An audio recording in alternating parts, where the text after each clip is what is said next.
Well, right here we're at the trailhead to the Lost Horse Mine here in the Joshua Tree National Park. Now, just a few miles up the road here is where you'll find the Lost Horse Mine. Now, that is a very historic mine that was actually abandoned around the time of the Great Depression. Firefighters here are working very hard to make sure that mine stays intact. A lone firefighter sets out on a steep and rocky 3-mile hike. He's wearing about 70 pounds of gear. Once he gets to the top of the Lost Horse Mine Trail, he'll join about 100 other firefighters battling the 150-acre wildfire. A helicopter drops in for water a few miles away. Every time it takes off, 250 gallons get dropped on the remote fire. These campers noticed a lot of smoke as they drove into the park on Sunday, even snapping a few pictures of it. Thinking if the wind changed direction, it may come that way and we may have to leave.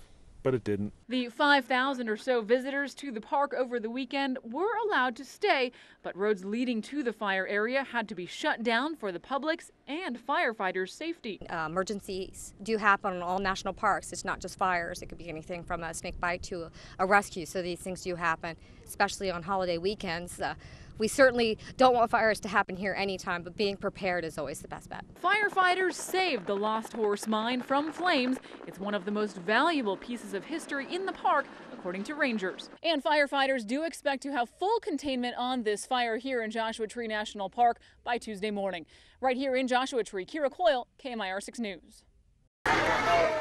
Children lined up for lunch inside Rio Vista Elementary School in Palm Springs Wednesday.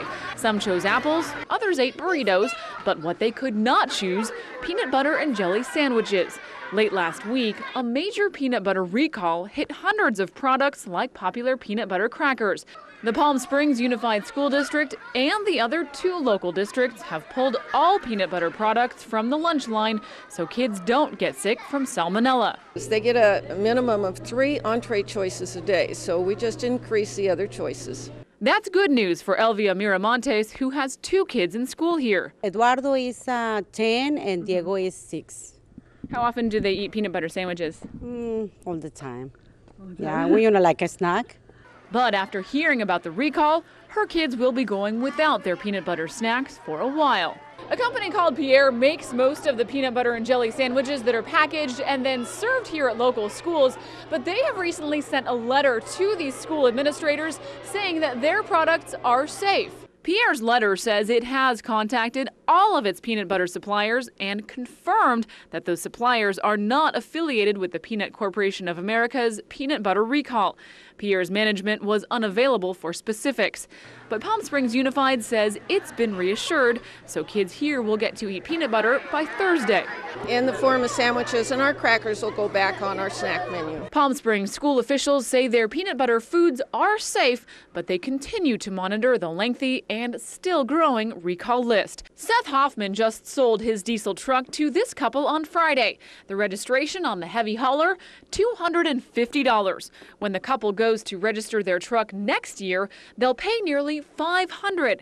That's just one of 4 of the new tax increases aiming at California taxpayers' pocketbooks. The new California budget nearly doubles the vehicle license fee from 0.65% to 1.15% of your car's market value. That means if you have a $15,000 car, you'll pay $97.50 before May 19th and $172.50 to the DMV after May 19th. Tonight I'm heading down to an auction to buy the cheapest car I possibly can. And I'm going to give as little back as I can.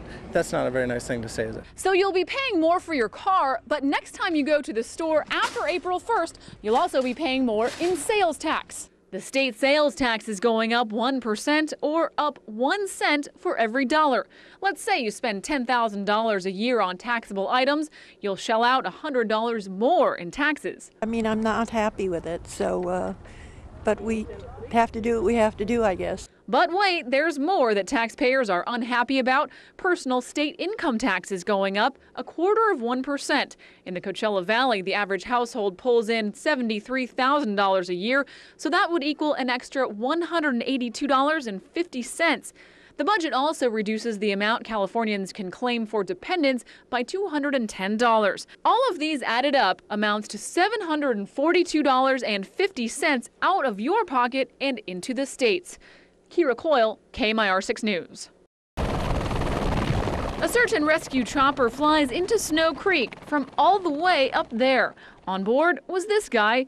He'd been stuck near the top of Mount San Jacinto for 4 days.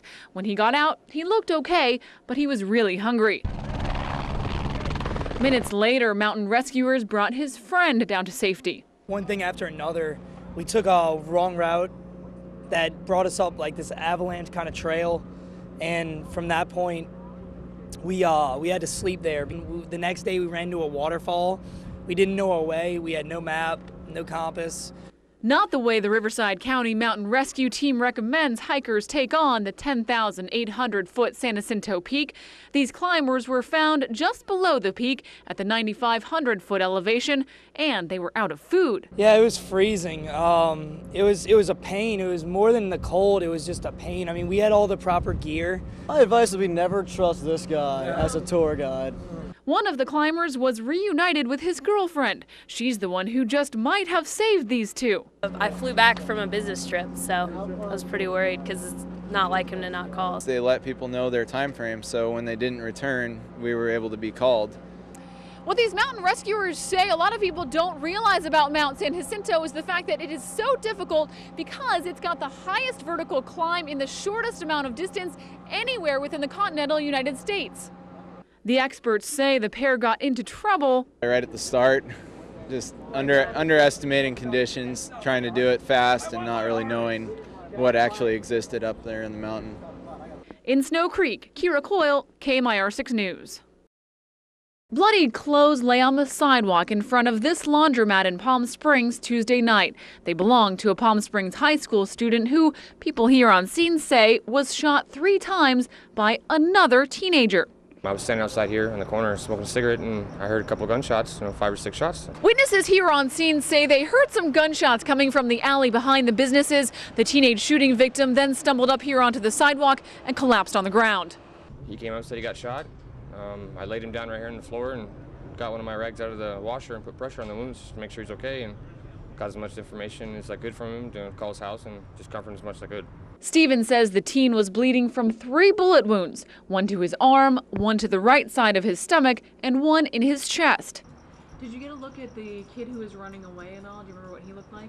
No, I didn't see his face, just from behind. He was wearing a black shirt, black cap, and blue pants. The victim's father raced to the scene as soon as he found out. He asked us not to show his face on camera. All I know is that police are looking for the suspect, and they said he lives in a trailer park. Hopefully they'll find him tonight. And to track down the shooter? It's intensive. They're following leads right now. We're looking for air support. If you have any information about this crime that may help Palm Springs police catch the shooter, call Crime Stoppers at 341-STOP. Remember, your call will remain anonymous. Heavy black smoke poured out of a second-floor apartment near downtown Palm Springs Wednesday afternoon. Fire crews got to the Andalusia apartments at Bristow and Sunrise just after 3:15, and they ordered everyone living on the second and third floors to evacuate. Manuel Robledo was quick to react. I got my 2 little sister-in-laws and my baby. We ran out, evacuated. By the time we reached the second floor, the stairway was already covered in smoke, but we managed to make it out safe. David Carden lives across the wall from the apartment complex. Well, we heard a lot of fire trucks and sirens and things, and we thought they were stopping in our front door. So we immediately went out in the back, and sure enough, there they were at the Andalusia apartment complex again. He says this is the 3rd major fire at the Andalusia apartments in 5 months. In October last year, an intentionally set blaze ripped through about a half a dozen units, making them unlivable. Then neighbors reported a dumpster fire that caused a power outage in the area for about 5 hours. And now, this one. The fire department says Wednesday's fire was sparked by some grease burning on a stove. This fire severely affected one person, and that was the man who lived in the apartment where the fire first started. In fact, all of his belongings are right out here on the sidewalk. The Red Cross is helping him out with food and a place to stay. The 15 or so other people evacuated were not allowed back into their apartments either. The management did not want to risk smoke inhalation. All evacuees were given alternate apartments to stay in temporarily. In Palm Springs, Ciara Coyle, KMIR 6 News.